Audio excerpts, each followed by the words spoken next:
My name is Mir Imran, and my training is in engineering and medicine, in electrical engineering, mechanical engineering, material science, a little bit of computer science, and went to medical school for 3.5 years, and ended up starting my first company right then. So, and I've started probably 28 companies in the last 35 years. 15 of them have been acquired, or some of them have gone public. 2 failed, and I still have 9 private companies that are different ages. While I was in college, I really enjoyed solving tough, unsolved problems. So I always gravitated towards problems that others either had given up on or had not been solved. And so that was my personal mission, to really go after really big unsolved mysteries.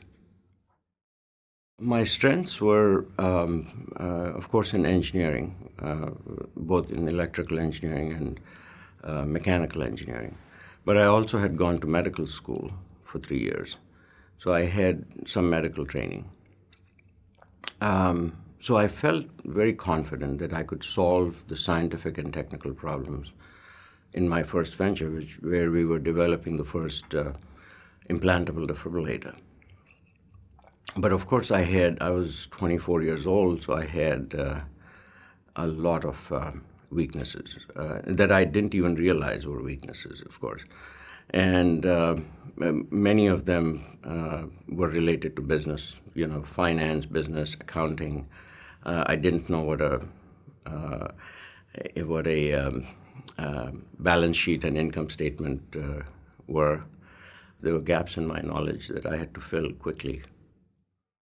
When I was first starting out, the concept of acceptance criteria was very fuzzy in my mind. I really didn't have any good or well thought out acceptance criteria at that young age. But what was driving me were these big unsolved problems. So the problem I started work on with Dr. Mirowski from Johns Hopkins and others really focused on sudden cardiac death. And we knew that there were 500,000 people dying of sudden death just in the US every year. And so that was a big problem. It was an unsolved problem. These patients didn't have any solution other than hoping that someone will come to their rescue when they had the episode. So doing the implantable defibrillator seemed like the right thing. Now, of course, later on in later years, I have developed a much more robust set of criteria to select the problems I work on. I try and stay away from small incremental innovations. And so my focus in identifying problems is really around big problems that are poorly treated or poorly diagnosed or have nasty side effects.